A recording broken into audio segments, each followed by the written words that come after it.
जय श्री राधा कृष्ण। देखो, जीवन की हर समस्या का समाधान हनुमान चालीसा के द्वारा किया जा सकता है। संकट के समय ब्राह्मणों द्वारा हमें हनुमान चालीसा करने की सलाह भी दी जाती है। हनुमान चालीसा का पाठ करने से भक्तों के सभी कष्ट दूर हो जाते हैं। पर क्या आपको पता है हनुमान चालीसा कब, कैसे और किसने लिखी? इसके पीछे एक बहुत अद्भुत सत्य घटना है। चलिए आपको बताती हूँ, पर उससे पहले एक रिक्वेस्ट।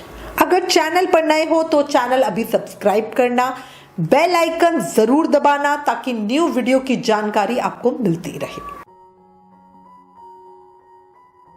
देखो, हनुमान चालीसा में हनुमान जी की भक्ति और शक्ति की महिमा का वर्णन किया गया है।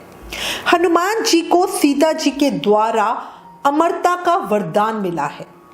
इस आधार पर ऐसी मान्यता है कि हनुमान जी एकमात्र ऐसे देवता हैं जो कलयुग में भी पृथ्वी लोक पर साक्षात मौजूद है। जो भी व्यक्ति उन्हें अपनी भक्ति द्वारा प्रसन्न कर लेता है, वो उसकी सारी विपदाओं को दूर कर देते हैं। हनुमान चालीसा का पाठ करने से राम भक्त हनुमान जी बहुत जल्दी प्रसन्न हो जाते हैं और भक्तों पर कृपा करते हैं।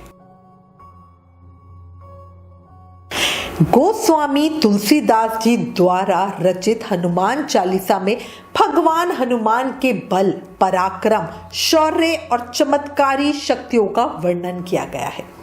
गोस्वामी तुलसीदास जी द्वारा रचित हनुमान चालीसा वीर हनुमान को प्रसन्न करने का सबसे सरल और शक्तिशाली स्तुति है। उन्होंने हनुमान जी की स्तुति में कई रचनाएं रची, जिनमें हनुमान बाहुक, हनुमान अष्टक और हनुमान चालीसा प्रमुख है। अब आपको बताती हूँ हनुमान चालीसा की रचना कैसे हुई। इसके पीछे भी एक बहुत अद्भुत चमत्कार कहो, सत्य घटना कहो। हुआ क्या, एक बार सुबह के समय एक महिला ने पूजा से लौटते हुए तुलसीदास जी के चरण स्पर्श किए। तुलसीदास जी ने उसे अखंड सौभाग्यवती हो ऐसा आशीर्वाद दिया। आशीर्वाद मिलते ही वो फूट फूट कर रोने लगी और रोते हुए उसने बताया कि मेरे पति का अभी अभी देहांत हो गया है। अब ये सुनते ही तुलसीदास जी बोले कि ये आशीर्वाद तो श्री राम ने मेरे मुख से निकलवाया है, ये आशीर्वाद खाली नहीं जाएगा। तो वो महिला बोली, आप तो राम जी के परम भक्त हैं, आप मेरे पति को जीवित कर दीजिए। अब महिला की बात सुनकर तुलसीदास जी बिल्कुल भी विचलित नहीं हुए और वो अपने आशीर्वाद को लेकर पूरी तरह से आश्वस्त थे, क्योंकि उन्हें इस बात का ज्ञान भली भांति था कि भगवान श्री राम बिगड़ी बात संभाल लेते हैं और उनका आशीर्वाद खाली नहीं जाएगा। उन्होंने उस स्त्री सहित वहां पर जितने भी लोग मौजूद थे उन सभी को राम नाम का जाप करने को कहा। सभी लोगों ने ऐसा किया और वो मरा हुआ व्यक्ति भी राम नाम जाप के प्रभाव से उसी समय जीवित होकर खड़ा हो गया। भारत पर उस समय मुगल सम्राट अकबर का राज्य था। जब ये घटना बादशाह अकबर को पता चली तो उसने अपने महल में तुलसीदास जी को बुलवाया और भरी सभा में उनकी परीक्षा लेने के विचार से उनसे कहा कि भाई कोई चमत्कार करके दिखाओ। अब ये बात सुनकर तुलसीदास जी ने अकबर से बिना डरे कहा कि भाई मैं कोई चमत्कारी साधु नहीं हूं, मुझे कुछ चमत्कार करना नहीं आता, मैं तो सिर्फ श्री राम का भक्त हूं। अब अकबर ने जैसे ही सुना उसको बड़ा गुस्सा आ गया और उसने उसी समय सिपाहियों से कहकर तुलसीदास जी को लोहे की जंजीरों से बंधवा दिया और कारागार में डाल दिया।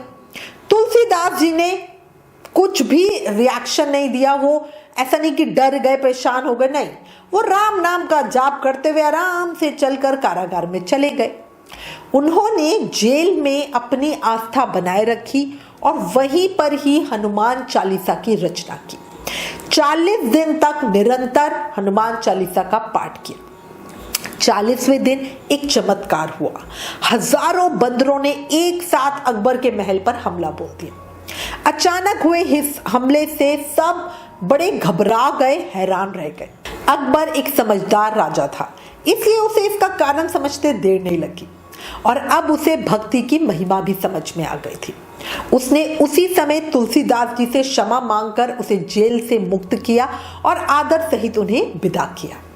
इतना ही नहीं, अकबर ने उस दिन के बाद तुलसीदास जी से जीवन भर मित्रता भी निभाई। मान्यता है कि हनुमान जी ने ही तुलसीदास जी को आशीर्वाद दिया कि जो भी भक्त कलयुग में श्रद्धा भक्ति से इसका पाठ करेगा उसके सभी कष्ट मैं स्वयं आके दूर करूंगा। हनुमान चालीसा का पाठ कोई भी कर सकता है।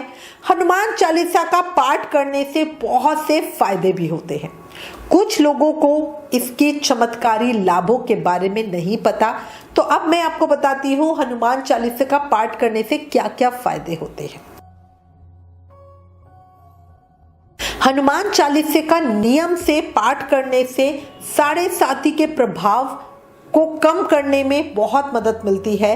जो लोग शनि की साढ़े साती से पीड़ित हैं उनको बहुत अच्छा लाभ मिलता है। जो लोग बुरे सपनों से परेशान रहते हैं उन्हें सोने से पहले हनुमान चालीसा का पाठ करना चाहिए। अगर कोई इंसान अपने पिछले अनुभवों से बाहर नहीं निकल पा रहा, डरा रहता है, तो उसे हनुमान चालीसा का पाठ जरूर करना चाहिए। जो लोग चिंता की समस्या से लगातार परेशान हैं उन्हें 7 बार हनुमान चालीसा का एक साथ पाठ करना चाहिए। हनुमान चालीसा का रोज पाठ करने से भक्तों को जो भी कोर्ट कचहरी के मामले होते हैं उनमें जीत मिल जाती है।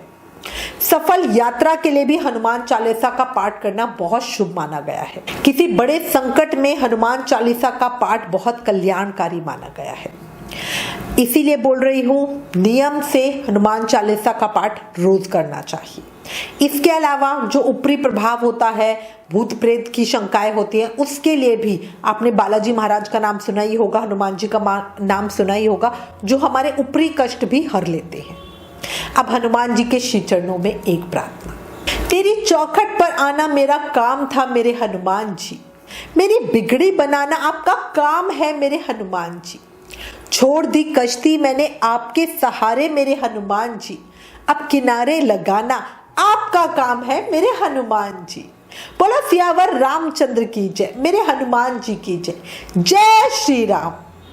अगर ये वीडियो, ये जानकारी पसंद आई तो प्लीज इसे ज्यादा से ज्यादा शेयर करें। इससे संबंधित आपके पास कोई भी प्रश्न हो तो हमें लिखें। Please like, share and subscribe. जय श्री राधा कृष्ण।